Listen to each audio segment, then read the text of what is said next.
I don't see karma playing out. You have all these big fat paedophiles that are doing what they're doing to kids. They have everything. They have all the resources. They have all the freedom. They probably don't even use money. And then you have incredibly heart-based, beautiful human souls. I'm lucky to have lived in different areas of the world, in Asia, and here in Mexico, with absolutely nothing, rummaging through bins. And the New Agers will tell you that they chose that experience, which really annoys me. It's actually evil. I had a debate with a New Ager who I was saying to her that, so you're telling me that a little boy who's getting, let's just call it as it is, getting buggered by a priest every week at church, right? You're telling me that he chose that experience. I mean, these people just make me so angry. And I said to her, that opinion is based in evil. It's actually based in evil because you're giving a free pass to evil to carry on by blaming the human soul that that you're saying chose that experience. The kids in Gaza. I said, so you're telling me that those kids chose to get limbs blown off or see their parents blown up? I mean, it just makes me sick when I hear that. So yeah, I don't believe in karma, and I do obviously. I believe that they use karma to shoehorn people into coming back down here. They guilt trip them with the whole shame and guilt. You're a good person, but you got some bad karma there because you had an argument with Uncle Joe in 2015 and you upset him. So they just use it. It's the same concept as heaven and hell, but it's just rehashed. Because then what people do is they automatically think that there must be a saviour figure, Jesus, so I'm just going to turn to religion. And what are they going to do then? They're going to hit you with Project Bluebeam, the second coming of Christ, and you've just fallen for like a double side. So it's been really weird the last few days. A lot of people gravitate from the New Age to religion, and from religion to the New Age.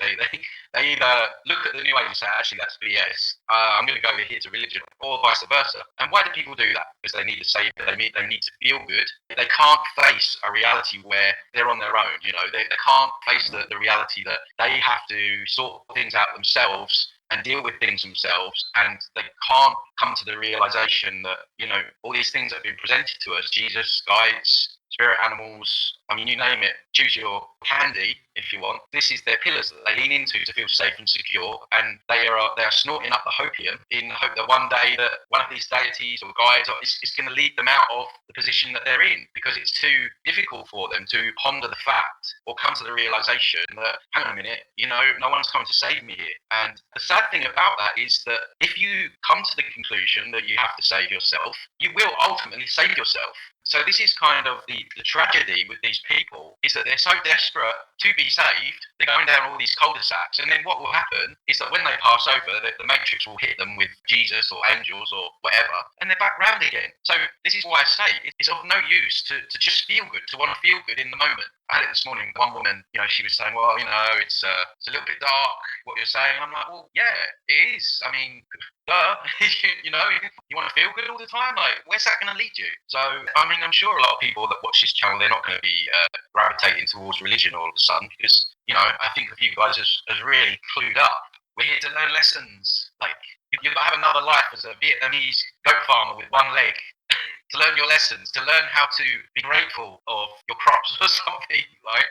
And I don't know, but it's really crazy. But the other thing as well is that it does seem to get crazier by the day. And I think what we're dealing here with is like a cornered rat. And there was because if you go with the soul trap theory, right, then it makes sense that we've had many different human bodies, right? So listen to this for a mindfuck. Just imagine you've had 100 lifetimes here. So there's 100 versions of you buried in different parts of the world. That's crazy to think that, right? So I wonder if there's any more me's here in Mexico, for I've always felt a great affinity with these lands and even love for it. But I don't really talk about the UK like that. I don't have those same feelings. So I wonder if I've had like other lifetimes as like a Mayan or an Azteca, or probably involved in some kind of sacrifices, or I don't know, something dark. Let's go into some questions. So is the what happens to the children, and this is why I'll never stop, right? I even though I know this place, I know what it is. It's a farm, it's kind of a prison, yada yada. I do believe that it's in the process of breaking apart.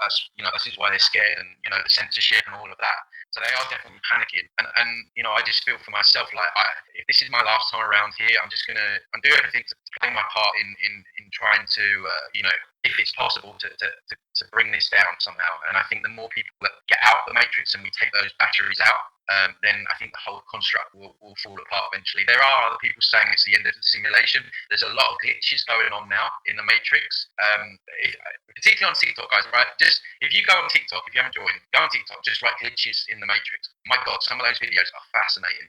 There's videos where like squirrels have just come up from the ground. There's like videos of deers with two heads. There's another video where like there's a woman that's just like walking, she's just stuck, she's not moving. Tap water that's just stuck, the water's just not moving. There's another one where like there's this crowd of people outside, and it's like someone presses a button and it goes from night to day. It's like someone turns the lights on. There's a lot of glitching going on, and this is the other reason why I know there's NPCs and this is simulation, because when you watch those glitches in the Matrix, you just like there's videos where humans just appear out of nowhere, or dogs and animals just appear out of nowhere. There's one video where there's a dog and the guy comes home early from work, and the dog is sitting on the step like a human sits, like I'm sitting, and it's almost like it's waiting to come back for him to come back to be his dog again. And he films his dog like sitting like a human on his stairs. Like, there's a lot of weird stuff going on right now, and so yeah, it's really interesting. Some days I want to give up, right?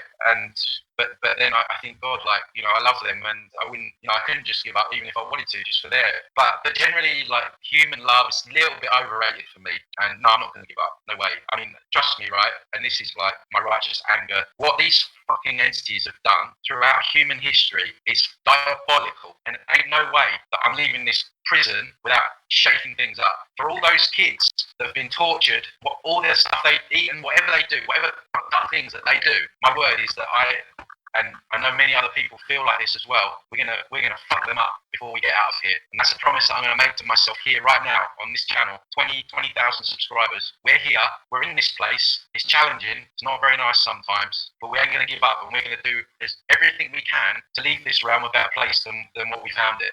This is the generation that are gonna do it, and whether that be, not everyone's gonna take to a world stage or write books, or that it can just be doing your healing. It can be energy training. It can be speaking your truth. It can be like shining your light on this plane while you're here.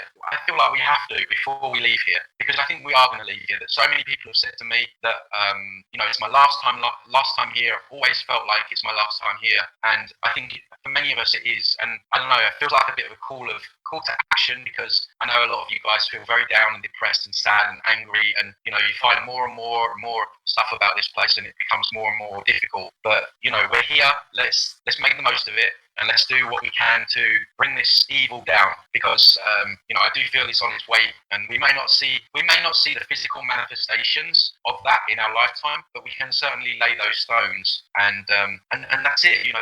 They're way more scared of us. They know exactly what we are, and they've tried to keep that hidden from us. They want us to think that we're just a slave race, human cows, no power.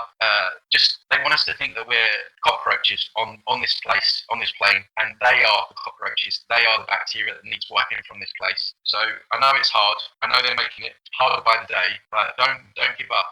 And I feel like that's a good place to leave this right now. This live stream. So it's been a real good one.